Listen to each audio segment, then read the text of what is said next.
Hi all, welcome to Blasters arena. Indian ഫുട്ബോളിനെ സംബന്ധിച്ചിടത്തോളം ഇത് വളരെ സുപ്രധാനമായ ഒരു ദിവസമായിരുന്നു. അതായത് ഓൾ ഇന്ത്യ ഫുട്ബോൾ ഫെഡറേഷനുമായി ബന്ധപ്പെട്ട വിഷയത്തിൽ സുപ്രീം കോടതി ഇന്നായിരുന്നു അന്തിമ വിധി പറഞ്ഞിരുന്നത്.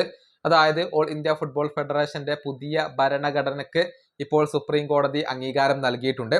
ഉടൻ തന്നെ ഇലക്ഷൻ നടത്തേണ്ട ആവശ്യമില്ലെന്നും നിലവിലെ കമ്മിറ്റിക്ക് തുടരാമെന്നും ഇപ്പോൾ സുപ്രീം കോടതി അറിയിച്ചിട്ടുണ്ട്.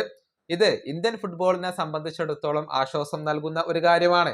അതായത് പുതിയ ഇലക്ഷൻ നടത്താൻ പ്രഖ്യാപിക്കപ്പെട്ടിരുന്നുവെങ്കിൽ ഫിഫയുടെ ബാൻ വരെ ഇന്ത്യക്ക് ലഭിക്കുമായിരുന്നു. ഇപ്പോൾ അതിൽ നിന്നും ഒഴിവാകാൻ ഇന്ത്യക്ക് കഴിഞ്ഞിട്ടുണ്ട് എന്നുള്ളതാണ് ഇവിടെ എടുത്തു പറയേണ്ട ഒരു കാര്യം കൂടിയുണ്ട്. അതായത് പുതിയ ഭരണഘടനയിൽ ISLന്റെ കാര്യത്തിൽ 2 നിർദ്ദേശങ്ങൾ സുപ്രീം കോടതി നൽകിയിട്ടുണ്ട്. എന്നാൽ ISLന്റെ നടത്തിപ്പുകാരായ FSDL അത് രണ്ടിനെയും എതിർത്തിട്ടുണ്ട് എന്നാണ് അറിയാൻ കഴിയുന്നത്.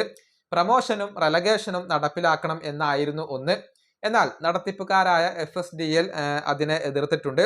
രണ്ടാമത്തേത് ഇന്ത്യയിലെ ഫസ്റ്റ് ഡിവിഷന്റെ ഉടമസ്ഥതയും നടത്തിപ്പും ഓൾ ഇന്ത്യ ഫുട്ബോൾ ഫെഡറേഷൻ വഹിക്കണം എന്നായിരുന്നു നിർദ്ദേശം. എന്നാൽ ഇത് അംഗീകരിക്കാനും FSDL ഇപ്പോൾ തയ്യാറായിട്ടില്ല. ചുരുക്കത്തിൽ ISLന്റെ കാര്യത്തിൽ ഇപ്പോഴും സങ്കീർണതകൾ തുടരുകയാണ് എന്ന് വേണം പറയാൻ. ഓൾ ഇന്ത്യ ഫുട്ബോൾ ഫെഡറേഷനും FSDLും തമ്മിൽ ഒരു ധാരണയിൽ എത്തിയാൽ മാത്രമാണ് ISL നടക്കുക. നമുക്കറിയാം ഇത്തവണ സൂപ്പർ കപ്പോട് കൂടിയാണ് സീസൺ ആരംഭിക്കുന്നത്. അതിനുശേഷം ISL തുടങ്ങും എന്നാണ് പ്രതീക്ഷിക്കപ്പെടുന്നത്. ഏതായാലും ഇത്തവണ ISL തുടങ്ങാൻ ഡിസംബർ മാസമാകും എന്ന കാര്യത്തിൽ ഇപ്പോൾ സംശയങ്ങൾ ഒന്നുമില്ല.